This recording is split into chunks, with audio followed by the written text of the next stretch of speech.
Ayahuasca and relationships. Can this tool help me navigate about breakup, a difficult marriage or relationship, or the absence thereof? The short answer is yes, but you're probably not watching this video to get a short answer, but to get a deeper understanding of what is at stake, of how it can help, and most importantly, whether it's a tool that you could benefit from. So let's look at the root of these three things: a breakup, heartbreak, a difficult relationship, or the absence of one of these. The root for these three things is the same, and it tends to be a misunderstanding of ourselves, of the other person, of love itself, and of relationships. When we misunderstand ourselves, we don't know what we want, we don't know the kind of person that we actually are compatible with, so we choose poorly. Maybe we choose because we think that this woman is going to be liked by my parents, this man has a good job and is going to provide stability, security, right? We explore or choose our partners based on a lot of societal conditioning without actually looking at how compatible are our lives, our energies, our visions, our ways of being and showing up in the world. So number one. Number two, misunderstanding the other person. Quite often, and I remember a joke that I believe it was Ramdas who shared it, and it said, when a pickpocket meets a saint, all he sees is his pockets. And it's funny because when you're hungry and you go through town, all you see are restaurants. When you want to pee, all you see are gas stations and bathrooms, right? So what we see in the world is largely determined by what we want, by our desires and our aversions, what we want to come towards and what we want to run away from. So in relationships, we rarely see the other person. We are in a relationship with our idea and our ideal of that person. So we're constantly disappointed because we project them and we expect them to be someone they are not. We imagine that they're going to be the solution, the answer to a lot of our questions, our inadequacies. Maybe we feel bored with life and we expect for them to provide adventure. Maybe I feel unsafe and we want them to make me feel stable. So we become a little bit arrogant and narcissistic without knowing it so. Because we start using the other person to play and to fulfill a function in our life. So failure to see the other person is going to let them feeling incomplete, unloved, and seen, of course, because it's very difficult to be in a relationship where the other person is not seeing you but seeing what they want from you, right? Let's say I was a very, very, very rich man, and I met a woman that all she saw was my money. I could feel it. I could feel that she doesn't see the man, she doesn't see my history, she doesn't see my dreams, my pain, my challenges. She's not interested in what makes me tick, what makes me laugh, what makes me love. She's interested in how I can be a bridge towards her safety, towards her financial stability. And let's say that she's very attractive, she's a supermodel. And all I see is her curves, her body shape, the approval that I get when I enter into a room holding her hand. All I see is her outer layer. And she may feel appreciated for that, but also her dreams, the little girl inside of her, the mature woman, the woman that is more than just a body, more than just a sexual object, she will feel disillusioned. So quite often we do our version of this. We will have different needs that we're trying to satisfy with the other person. And that is okay as long as we can see past these needs and actually see the other person. But we rarely do. We usually stay just there, so we are more often than not in a relationship with ourselves, using somebody else as the puppet for the game that we're playing. This causes trouble and it leads to eventual chaos and also the breaking apart of the relationship, because it is impossible to love someone that you don't see, and it's impossible to feel loved when you are not feeling seen. Now, misunderstandings of love. A lot of people think that love is something that they do. A lot of people confuse love for desire, for lust, for romantic interest. So we love someone, but the moment that they behave in a way that we don't like, the moment that they're spending more time with their friends, with somebody else, especially from the opposite sex, if they're heterosexual, of course, then we get insecure, we get worried, we withdraw our love. Now we're afraid. Our love tends to be very conditional because it's not love, it's desire, it's comfort, it's an agreement where I will give you, but you need to give me back. So, misunderstanding love means that we place a lot of expectations and pressures on the other person and on the relationship itself. We misunderstand that love actually is not something that we do, and it's not something that it is unique to one person. If it is unique to one person, it is not love. Love is a place that we can stand in. It's a space that we can inhabit so that we act lovingly. When we are in love, that means we're acting from a place that is very sweet, a place that is very inclusive. It is inclusive of everything, of every woman, every man, every bird, every ant, every flower, anything and everything that crosses my path. We extend our open arms towards it with love.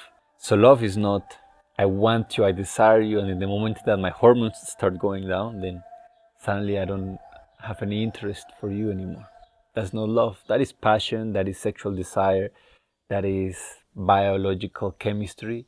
Nothing wrong with these things, but if we misunderstand bodily functions, romantic agreements for love, we're bound to trip over these misunderstandings. And we're bound to elude love because we think that we're loving when in reality we're just in a constant exchange. Maybe we think that we're in love, but maybe it's just lust that we're feeling. This is very common. Infatuation. So, learning to understand what love is and understanding that it is an inner job. Love is not something that we do, it's something we become. It's a place that we inhabit. And it's something that we must reach from our heart by ourselves. Me being loving does not depend on my wife. Because if it did, then the moment that she tells me something I don't like, the moment that she treats me with some closure, the moment that she's sarcastic, that she's angry, that she is being difficult, then I withdraw my love. However, if my love depends on me, it can be a choice. And also it can be a choice that I extend to everyone. In fact, I can love every man, every woman, every bird, every flower. I can welcome them in my heart as a choice. And this is a choice that does not require sexual action. This is very different, and we usually get that mixed up. That if I love my friends, that means I want something with them. It's not true. Love is not something that you hold only for one person, because then it's not love, then it's attachment. So a lot of our relational problems come from misunderstanding love itself. We don't know what it is. Most people have never felt it. Most people confuse it for lust, infatuation, attraction, romanticized ideals, and therefore fail to actually discover the true beauty of what it means. And finally, we misunderstand relationships. We have this immense pressure on what we assume, what we have been told relationships should be. So we see the movies and we imagine that our partner must be our confidant, the person that we can bring our deepest and darkest truths to. They must be our friend of adventures, who we can travel and explore of life with. Our spiritually aligned counterpart, someone with whom we're going to eventually merge into God and oneness, and with whom we were destined by the cosmos and the universe to be in relationship, in sacred relationship with. They have to be also the erotic incarnation of all of our passions and desires and fantasies. They have to be mother, father, sometimes house cleaner, worker. There's so many things that we have placed, so many weights that we carry and we have unconsciously poured on our relationships. And when you place a lot of weight on something, it is bound to crack. And the reason that a lot of relationships crack in today's world is because there's a lot of weight being placed on it, being placed on them. This happens because we do not pay attention that relationships are an agreement between two people. But a romantic relationship and a relationship between friends, between colleagues, between partners of your spiritual journey, all of these are also relationships. And we are human beings that were born in the context of community back in the day, and we thrive in the context of community. So right now we're expecting for one person to fulfill the role that 10, 20, 30, 40 people had in the past. It is unsustainable. The expectations will break them, they will break the relationship, and they will break us and the love that we have for them. So I want for you to understand that it doesn't matter how romantic the ideals you have been sold are. It doesn't matter your genuine positive hopes for this one person to be everything you always wanted and needed for. It is not true. You will need friends, you will need spiritual teachers, you will need people with whom you have certain kinds of openness. It can be your therapist, it can be someone that you trust. There will be a lot of different people that play different roles, and that is okay. And that actually takes the pressure of the relationship to be everything at once, and of your partner from having to juggle a lot of different ways of being. A romantic relationship has certain agreements, quite usually sexual exclusivity, the mutual support around creating a home, the mutual collaboration in sustaining a family, and hopefully, and I think ideally, the mutual celebration of each other's way of showing up in the world, of each other's dreams. Everything else we can get from friends, from teachers, from co-workers, from other people. So do not misunderstand the role that your relationship is meant to play in your life, because if you place too much weight on it, it is bound to crack, it is bound to break, and you will live life failed relationship after failed relationship, wondering what's wrong with everybody else, or maybe what's wrong with you, without realizing that what was wrong was the way you were building things. So take a deep breath, slow down, and figure out, what is this actually serving? What is this relationship good for? What are the actual expectations that will help this relationship thrive, that will help my partner and myself become bigger people and not smaller from the amount of pressure that we experience? Misunderstanding yourself, misunderstanding the other person, misunderstanding love, and misunderstanding relationships are the base causes of most heartache, of most pain, anxiety, stress, and overwhelm in our life. So awareness, conscious attention and work on these areas. And attention and work means letting go of all that is false, of the false misconceptions, and trying to understand, who am I? Who is this person in front of me? What is love? And what is bringing us together? What is this relationship about?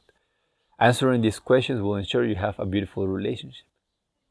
So before you jump into conclusions that it's her fault, his fault, your fault, the relationship's fault, make sure that you're not acting or relating from a place that is inherently broken by design.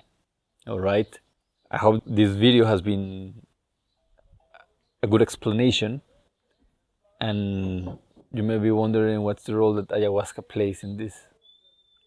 Ayahuasca helps us get to the bottom of questions with clear awareness, because sometimes it's very easy to confuse.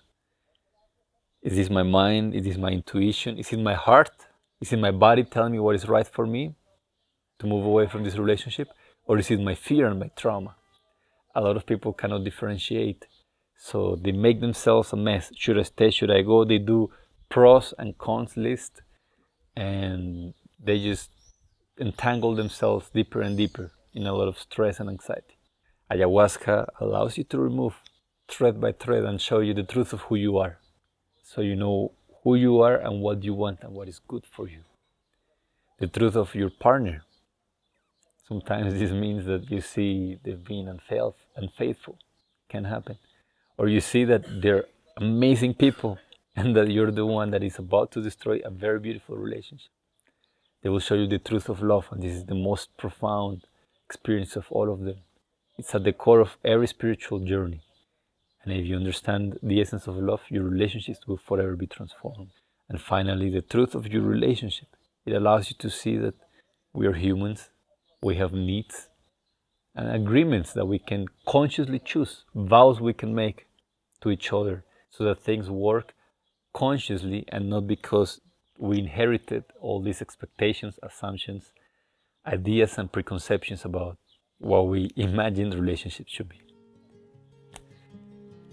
I know it was a little bit long, but if you stayed until this point, thank you so much.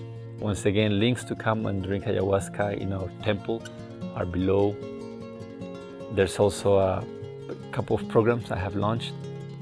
Aya Ready, which means preparation program, and Safe Landings, which is an integration program. So if you're not coming to Colombia, I still invite you to check them. Maybe they will support you in your medicine of growth, of healing, and of working with the nature medicines. Thank you so much.